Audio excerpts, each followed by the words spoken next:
దేవుళ్ళకు దేవుడు 3 మేకులు పీక్కోలేడంటారేంటి? మీకు అర్థం కాని విషయం ఏంటో చెప్పనా?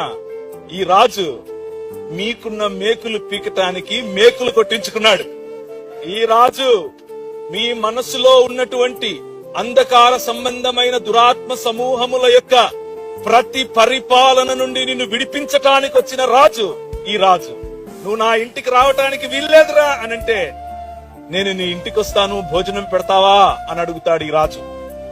ఏమ్మా, ఇప్పుడు నువ్వు ఎన్నో వాడితో తిరుగుతున్నావు అని సర్కాజం వేసేటటువంటి ప్రపంచంలో ఆమె కోసం గంటల సేపు ఒక బావి దగ్గర వెయిట్ చేసేటటువంటి రాజు నీ రాజు.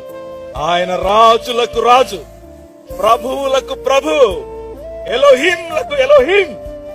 ఈ రాజు ఏదో ఒక మత స్థాపకుడు కాదు సుమా. ఈ రాజు నిజమైన మనిషి. ఈ రాజు నీకు దగ్గరగా ఉండాలని నిన్ను పోలి పుట్టిన నిజమైన మనిషి. భూమి ఆకాశములను తన మాట చేత సృజించినటువంటి ఈ రాజు, సమస్తమును కలిగించినటువంటి ఈ రాజు చంటి బాలుడిలా నీ కోసం నీలా బ్రతకాలని, నిన్ను తనలా రాజ్యమేలేందుకు నిలబెట్టాలని ఆయన సాధారణమైన మనిషిగా వచ్చాడు.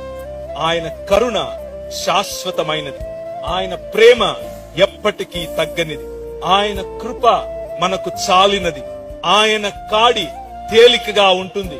పరిసయ్యులు ఆపలేకపోయారు, పిలాతు చంపలేకపోయాడు, సద్దూకయ్యులు ప్రశ్నించి నోరు మూసుకున్నారు, హేరోదీయులు చంపాలనుకుని చివరకు చేతులెత్తారు.